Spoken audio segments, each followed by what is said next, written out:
Hi guys. சில விஷயம் எனக்கு எவ்வளோ பட்டாலும் நான் திரும்பி பண்ணதே தான் பண்ணுவேன்ற மாதிரி நானும் ஒரு வாட்டியும் நைட்டே இந்த காயெல்லாம் கட் பண்ணி வச்சுட்டு தூங்கிட்டேன். காலைல ஈஸியாக கிளம்பிடலான்னு நினைப்பேன். ஆனால் நைட்டு ஆனால் சரி காலையில் நான் ஒரு 5 நிமிஷம் ஆகுமான்னு சொல்லிட்டு பண்ணதே தான் பண்ணிகிட்டு இருப்பேன். எப்போ இந்த ஆஃபீஸுக்கு காலையில் வண்டியை பிடிச்சி கிளம்புற மாதிரி வேகமாக ஓடுறனோ அப்போ திருப்பி சரி இன்றைக்கி நைட்டாவது கட் பண்ணி வச்சிடலான்னு சொல்லிட்டு நினைப்பேன். அப்பயும் பண்ண மாட்டேன். இதே தான் லூப்பில் டெய்லி நடந்துக்கிட்டே இருக்கும். இது என்னமோ கீரைன்றதால என்னமோ தெரில, கீரையை மட்டும் நேற்று நைட்டே கட் பண்ணி வச்சுட்டேன். அதே மாதிரி எங்கள் அம்மாக்கிட்டேயும் ரெசிபி நைட்டே கேட்டு வச்சுட்டேன், எப்படிமா பண்ணணும் குழம்பு அப்படின்லாம். ஆனால் காலையில் எழுந்திரிச்சோடனே அங்கே தான் ஒரு ட்விஸ்ட்டு. நான் திருப்பி ஒரு யூடியூப் சேனல் பார்த்து கொஞ்சம் வித்தியாசமாக பண்ணலாமே அப்படின்னு சொல்லிட்டு பண்ண ஆரம்பிச்சிட்டேன். ஆக்சுவலி எங்கள் வீட்டிலலாம் குக்கர்லலாம் கீரை குழம்பு வைக்க மாட்டாங்க, பாத்திரத்தில் தான் வைப்பாங்க.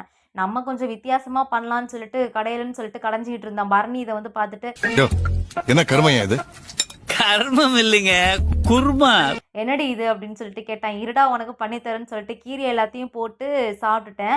அப்புறம் தான் தெரிஞ்சது எங்கள் அம்மா சொன்னதையே பண்ணியிருக்கலாமோ அப்படின்ற மாதிரி இருந்துச்சு.